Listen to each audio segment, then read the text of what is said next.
اهلا وسهلا ومرحبا بكم. ان شاء الله تكونوا بخير وتكونوا لاباس وصحتكم كلها بخير. راح نعملكم كوكا اللي معروفة عنا في عنابة محجوبة المورقة. عنا فيها 2 كيسان نتاع حليب يكون دافي، وعنا فيها 2 بيضات متوسطين.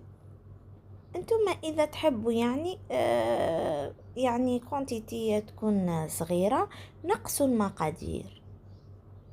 أنا درت الكاس تاعي دائما وزنه 250 مليلتر اللي ديما نوزن بيه، وهذا المغرف فيها خميرة حلوى. حطيت ملعقة كبيرة، يعني الملعقة الكبيرة تاعك ما تكونش مملوءة ياسر. نحط هنا الكاس تاع الزيت ونخلط كما قلت لكم. اذا تحبوا انتم نقصوا المقادير بار اكزومبل ديروا كاس تاع حليب مع نص كاس تاع زيت مع مغرف صغيره تاع خميره تاع حلوى، والملح لهنا حسب الرغبه تاعك. نخلط جيدا السوائل مع بعضها والخميره كيف كيف، والملح هذاك اللي حطيته كيف كيف. الفرينه تاعنا هنا حسب الرغبه تاعك.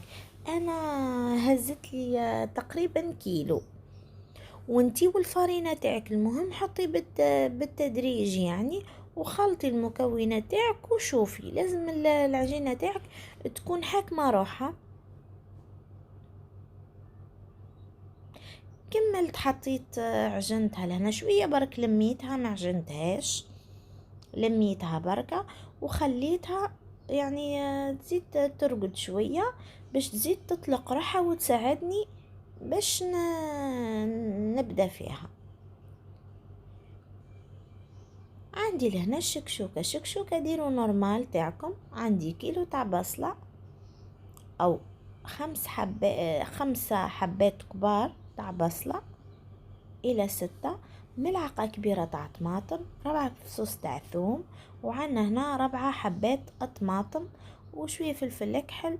نزيدو نضيفوله فلفل احمر يكون شوية حار. الزيت لهنا حطينا، وقاعدين نقلي في البصلة تاعنا. شكشوكة يعني عادية جدا تعملوها. بعد ما تتقلى البصلة وتدبل حطوا لها الطماطم. حطيت كيف كيف الثوم، 4 فصوص كبار تاع الثوم حطيتهم. كي دبلي البصل وكلش حطيت الطماطم تاعي، وحطيت الطماطم الاخرى كيف كيف باش كي تطلق لي هذيك الماء الطماطم الحب. غنزيد شويه تاع زيت لهنا.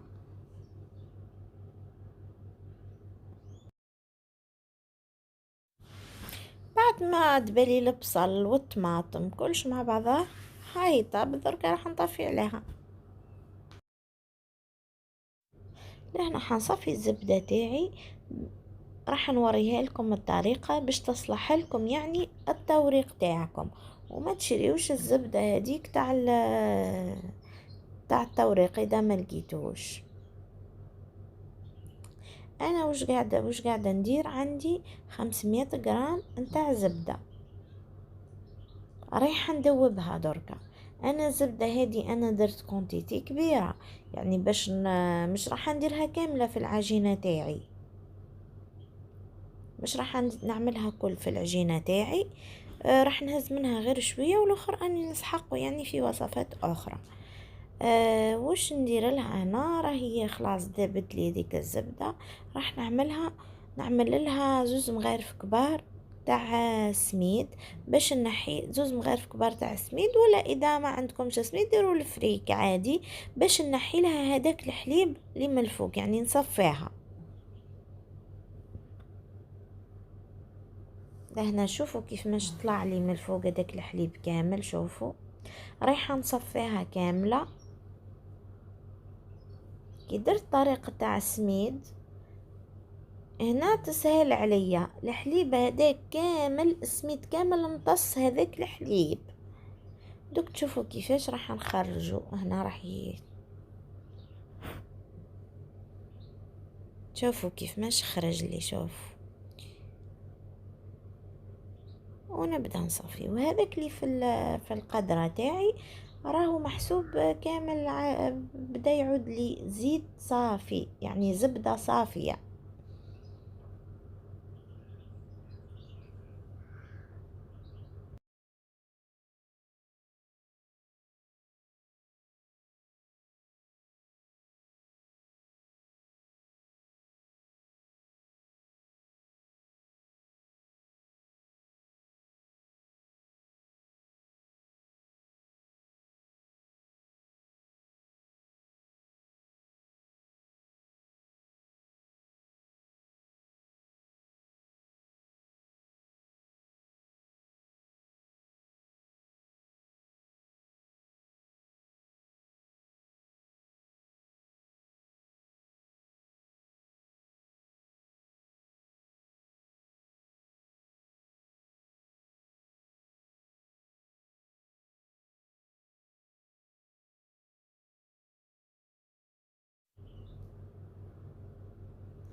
هنا شوفوا زدت صفيتها ما يعني بالصفاية، خليتها تركح مسميدة داك وصفيتها في الصفاية. شوفوا كيف ماش عادت لي زبدة صافية باش نخدم بها. شوف عادت لي لهنا زبدة صافية.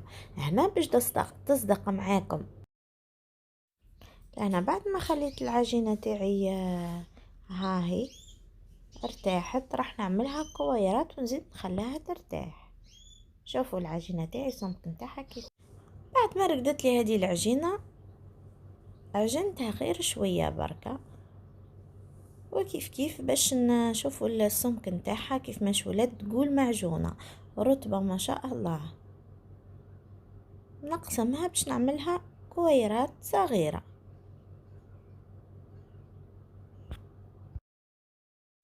هاي راح نكملهم كامل ونرجع معاكم. لهنا بعد ما كملت زدت درتها كويرات وخليتها شوية يعني ترقد معايا واحد ال5 دقايق هكاك ما تطولوش. ندير نبدا نحل العجينه تاعي بشويه تاع نشا ونطرحها. يعني راح نحل هنا 2 كويرات، ندير هذه الكويره الاولى وبعد نزيد ندير الكويره الثانيه. لهنا هاني حليتها كامل، حليتها يعني تكون رقيقة خلاص كيما تاع البقلاوة 1 سنتيمتر بركة.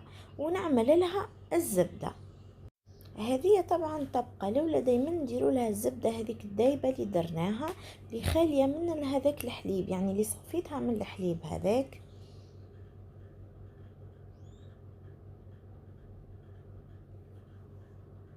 نزيد ونحطوا الطبقة الثانية كيما الاولى حلوها. انا ما حبيتش نطول الفيديو يعني كيف ها كيما راكم قاعدين تشوفوا.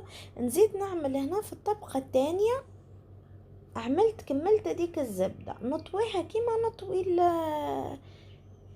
العجينة تاع المسمن ولا تاع المحجوبة كيما هكا. يعني هنا قاعدة نورق، نديرها هكا طويلة ومن بعد نزيد نطرحها كيما راكم تشوفوا فيا. والزبدة البنات لازم تكون باردة تماما، يعني الزبدة تاعكم نحطها في الفريجيدار 10 دقايق. بعد ما حطيتها في الفريجيدار 10 دقايق انا درت زوزة كيما الطريقة الاولى اللي راكم تشوفوا فيا، باش ندير طبقة من الفوق وطبقة من تحت كيما هكا وتزيدوا تطويو. كي حطيتها انا في الزبده تاعي، كي حطيتها في الزبده وكل شيء انا درت زوز كيما الاولى والثانيه كيف ديروها كيما هكا. بعد حطيتهم في الفريجيدير مده 10 دقايق. حبر ما تبرد لكم هذيك الزبده وكل شيء تجمد معاكم تجبدوها ديروا شويه تاع نشا وتطرحي. لازم تكون رقيقه خلاص، هنا راح نطرحها يعني تكون رقيقه خلاص باش ما تجيكمش معجنه. هاي ليكم حطيت نشا راح يخففها لك. وها راح نطرحها كيما راكي تشوفي معايا. هذه لا كونتيتي يعني جاتني تجيك حتى زوز الى 3 بلاوات. انا درت لي زوز بلاوات وبلا صغير، لا كونتيتي تاع كيلو. كي تطرحوها الطرحة الاولى لهنا تحاولي تعدليها مليح، تقلبها وتلكم تقلبوها هاهي، وتطرحوها لازم تعود رقيقة خلاص. ونزيد نقلبها ونزيد نديرها رقيقة خلاص كيما شفتوا. هنا صاير راني كملتها ودرتها رقيقة خلاص، يعني تكون رقيقة رقيقة. هاني نزيد نعدل فيها بيدي ونحط الطماطم تاعي، يعني الحشو هذاك تاع الشكشوكة. حطيت الشكشوكة تاعي، رايحة نزيد لها الفرماج رابي باش تجيكم كيما تاع برا. هنا راح نزيدها شويه. شفتوا العجينه كيفاش درتها الاولى؟ الثانيه كيف كيف اللي حطيتها معها في الفريجيدير هذيك تجمد. الثانيه كيف كيف طرحتها كيما هكاك باش نحطها من الفوق، ها، ونعدلها هكا بيدي ونزيد نخليها تروبوزي شويه. شوفي نعدل الجوانب هذوما، الحاشيه نعدلها مليح، لازم يكونوا رقيقه رقيقه البناته كيما قلت لكم.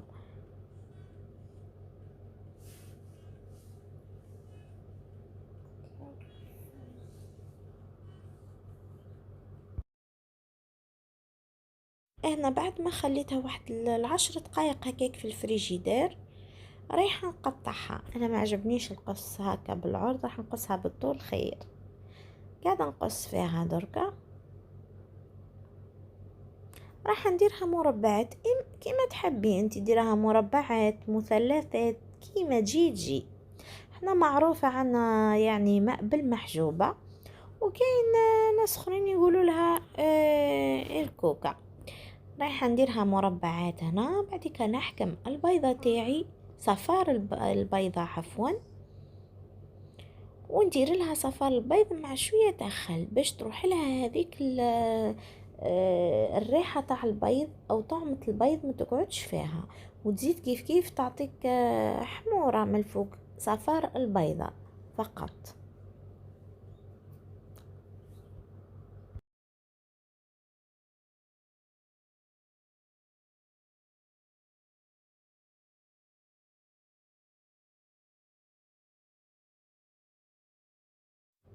بعد ما قسيناها وكل شيء راح نحط لها لهنا زيتون،